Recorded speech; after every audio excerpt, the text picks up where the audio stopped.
ಇದೆ Ruby.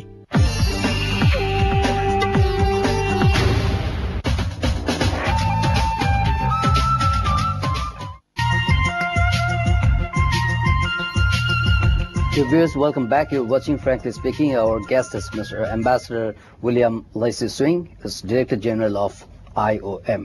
Ambassador Swing, people are moving all around the world for various reasons, like economic, political, and otherwise. Does your organization, IOM, deal all these different categories of migrant people? Yes, indeed, and as you correctly say, it's a large variety of people who are moving.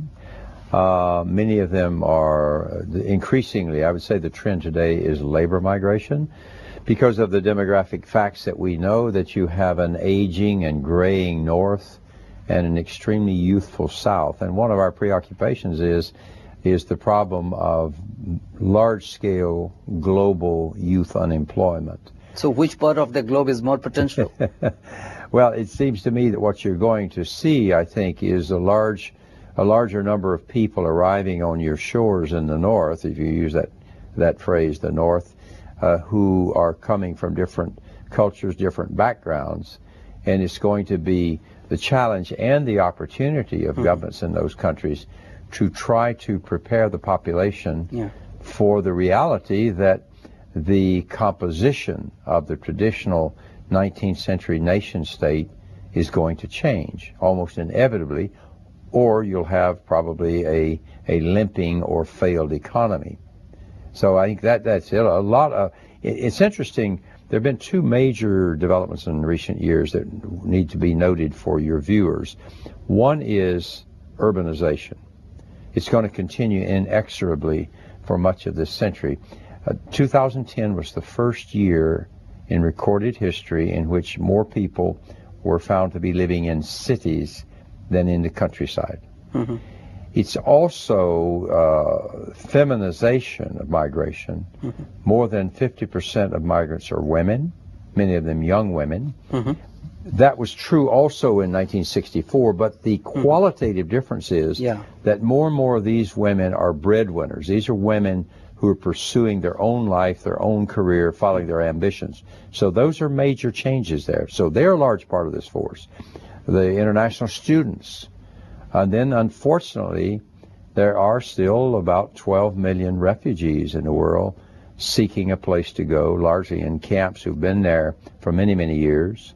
And we need more resettlement countries, although that's more UNHCR than IOM, and more countries that are willing to take these people. You have also, unfortunately, many trafficked victims. We don't know how many, but it's a large number and probably growing. So there are all kinds of categories. So protecting the safety and the rights of women labor migrants, is also a big challenge. A very big challenge, because the simple reason that women, young girls, and children are much more vulnerable all along the migration trajectory, from the time they leave, even the migration route, and when they get to the workplace, because very often they won't receive equal pay for equal work. And we just celebrated International Women's Day on, I guess it was on Friday. So you should keep that in mind, that they're very, very vulnerable and require special efforts to protect them. You see, it has been discussed for long that the migrants are currently, especially after 9/11, is seen as a security threat. It's a perception. It's right. Drug trafficking, terrorism, and some other, labels. They have been branded in that way. Right. Do you think this is justified? This argument is justified in the development discourse of migration? Look, one of the challenges we all have, and particularly governments, we have to demythologize migration in order to get rid of the myths.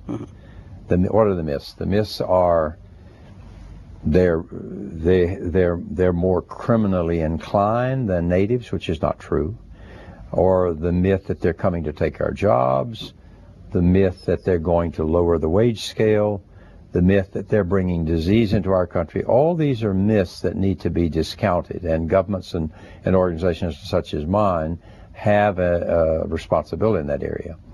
Stereotypes. Only the government should be held responsible to alleviate this sort of myths and perceptions? No, I think it's, well, in terms of government policy and government pronouncements, people need to look at the facts.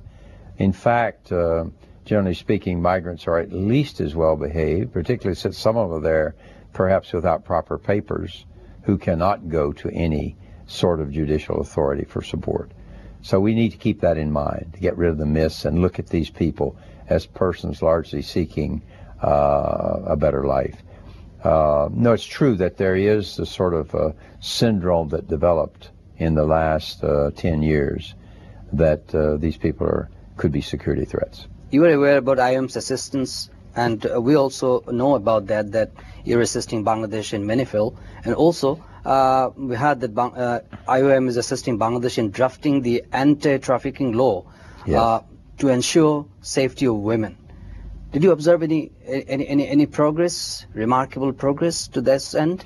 This was the law that was passed in 2012, the against trafficking. First of all, I'd like to congratulate the authorities for passing the law. I think we need legislation such as this. It's not something I've tracked very closely. It's probably too early to see the effect. There may well be, but not something I have looked at closely before coming on here. I'll probably learn more about it in the course of my 3-day visit here. I've just started my meetings, and tomorrow I'll have several more. In fact, I will try to find out more about it. But clearly, getting countries to pass anti-trafficking legislation is a key part of getting at the problem, because there are 3 parts to trafficking. One is prevention, information. Yeah. 2 is protecting, shelters, etc. And 3 is prosecutions.